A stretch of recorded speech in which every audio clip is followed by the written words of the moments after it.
Lilipulin ang mga kalaban ng Jerusalem. 12 kabanata. Ito ang sinabi ng Panginoon tungkol sa Israel. Ako ang Panginoon na gumawa ng langit at ng lupa. At ako ang nagbibigay ng buhay sa tao. Ang Jerusalem ay gagawin kong parang alak na magpapalasing sa mga bansang nakapalibot dito. At kapag sinalakay nila ang Jerusalem, sasalakayin din nila ang ibang lungsod ng Huda.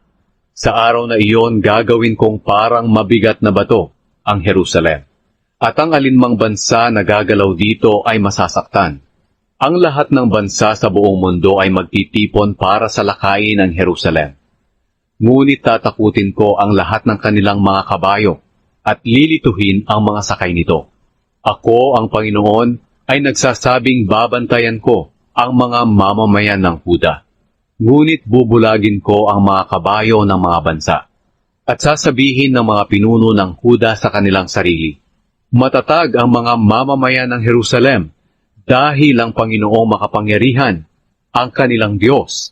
Sa araw na iyon, ang mga pinuno ng Huda ay gagawin kong tulad ng naglalagablab na baga sa nakabuntong mga kahoy, o tulad ng naglalagablab na sulo sa nakabigkis na mga uhay.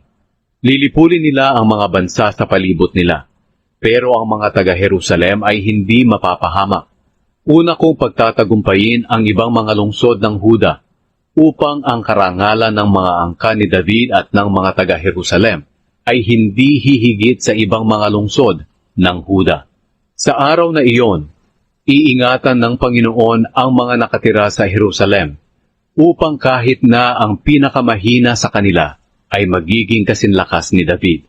Ang mga angkan ni David ay magiging parang Diyos, parang anghel ng Panginoon na nangunguna sa kanila.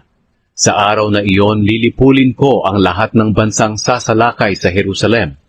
Bibigyan ko ang mga angkan ni David at ang mga taga-Jerusalem ng espiritong maawain at mapanalanginin.